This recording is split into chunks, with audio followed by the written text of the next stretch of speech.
यीशु मसीह ने भी जब वो क्रूस को उठाना था, उस बुलाहट को पूरा करना था, तो उसने पिता की से सहायता मांग, प्रार्थना में बल पाया, ताकत पाई। 12 चेले चुनने थे, सारी रात प्रार्थना की। क्रूस को उठाना था, सारी रात प्रार्थना की, क्योंकि यीशु मसीह उसका महत्व जानते थे।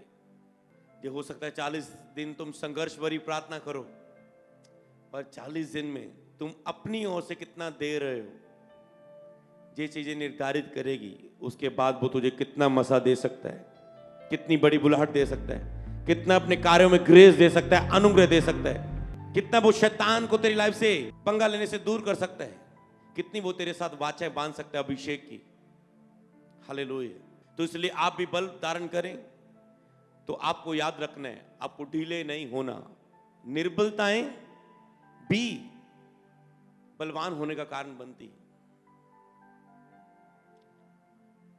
मान लो अगर कोई गुड न्यूज प्रार्थना सभा हो, किसी के द्वारा रोक दी गई, इसका मतलब वो जीत नहीं गए। समझ पा रहे हो? रोक देगी, कहीं प्रार्थना सभा रुक जाती हैं, क्रूसेड्स रुक जाते हैं, रोक देंगे, इसका मतलब फिनिश नहीं हो गई। समझ पा रहे हो?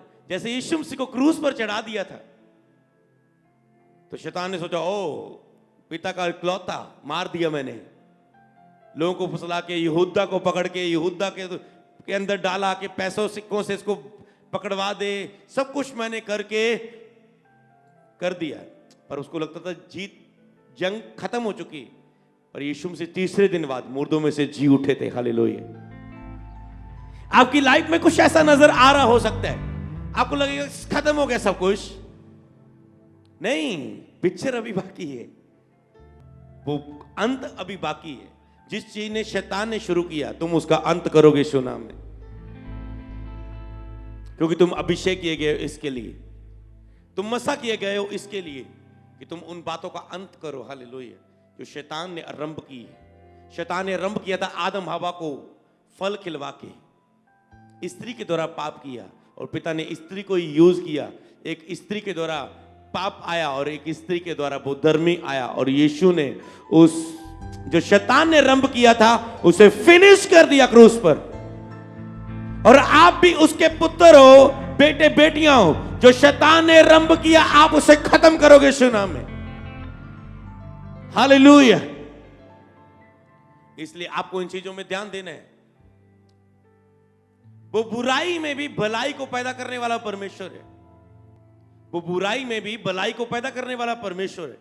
हो सकता है आप किसी बुराई में गुजरे, तुम पाप में भी गिरे हो, तुम कहते हो ये इसमें क्या भलाई। वो उस पाप में तुझे ऐसा बेत देके उठाएगा, तुम सारी जीवन लोगों को गवाही दोगे, मैं गिरा था, खुदा ने ऐसे उठाया, तुम भी उठो, तुम भी उठो, तुम भी उठो, तुम भी उठो।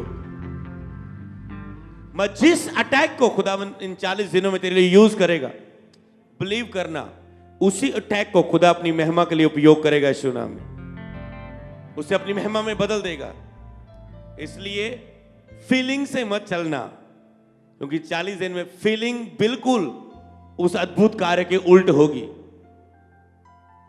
जब मुझे खुदा ने यूज करने के लिए खड़ा करना था, उससे पहले खुदा ने मेरे अंदर ऐसे शैतान ने और लोगों ने ऐसी फीलिंग डाली, मुझे पूरा साबित करने की कोशिश की मैं कुछ नहीं कर सकता।